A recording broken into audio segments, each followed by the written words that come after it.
Okay, we have this story about the charging migrants in the NHS,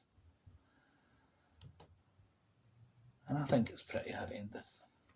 I don't think they should be charging anybody in the NHS for anything, but you can see the pictures here of the horrendous horror stories that we've had over the past few years. All sorts of migrants dead, showing up dead in our shores. I saw one study 1993 to 2017, nearly 34,000 migrants dead. So, this guy is called Marley Morris, and he's saying the system of charging migrants has become increasingly stringent in recent years. Since the introduction of new rules, there is a growing body of evidence highlighting their adverse impacts. Through interviews with people with direct experience of NHS charging, healthcare workers, and policy professionals, Marley Morris offers further evidence of systemic problems with the current system. And he says, as concerns heighten over the rapid spread of the Omicron variant, the NHS faces another deeply challenging winter. In recent days, the government has responded. We'll see the next picture in a minute, we'll see what it says. But it's basically all about this whole thing is all about how people might be scared to come to NHS during this pandemic. But I'll read through the story, and there's a video at the end that's really, really interesting. In recent days, the government has responded with extending the vaccine booster rollout and introducing new Plan B measures to buy time for boosters to be administered and take effect. But as IPPRs, that's the Institute for Public Policy Research, that's who wrote the report. The LAC is reporting on the IPPR's report, and this guy, Morris, he's a policy wonk for the IPPR. IPPR is a centre-left think tank. Well, sort of. So hopefully you tend to read through that. What's he saying? In principle, the NHS is a universal system, free at the point of use. Yeah, not anymore. And a sick person, yeah, Nye Bevan saying a sick person shouldn't be denied care because of lack of means. Well, that's pretty much gone now. And hopefully you're reading through this. And it's saying the current system of charging is complex. It's simpler in Scotland. You get more free stuff. So I'll just read through this one. People on temporary immigration routes, while in general not ordinarily resident, that's the phrase that they use for those who have to get charged. Ordinarily resident. It sounds innocuous, doesn't it? Usually get access to healthcare by paying an immigration health surcharge as part of their visa application. There you go.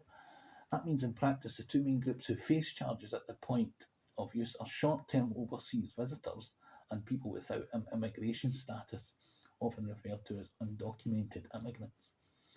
Okay, whilst there are no reliable estimates of the number of people without status in England, oft the hundreds of thousands, it's saying, well, that's terrible. That would probably mean in the tens of thousands in Scotland.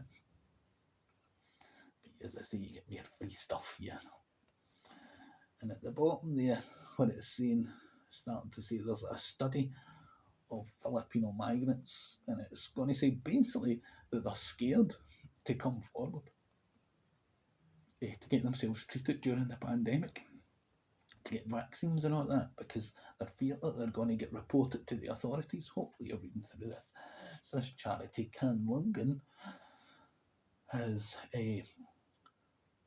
studied these Filipino people, and they're scared to come to the NHS. They're scared that they're going to get reported to the authorities. They're scared of a lot of things. They're maybe going to contract something, etc. And they're scared that they're going to get billed. So that's no good. What does it say there? He's concluding with saying a new approach is needed, and as he argues in the main report, I'm sure you don't want to read through that load of rubbish. The charging system in England should be reformed. You can include Scotland in that as well, although you do get slight. We'll see at the end.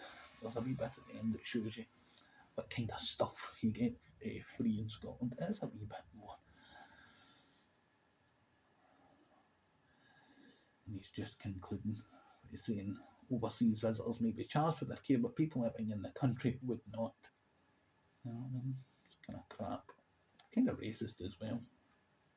Don't you think it's a wee bit racist that immigrants, and notice how they're always people from the poor countries. By the way, this doesn't affect people from the European area, I'm pretty sure that's right.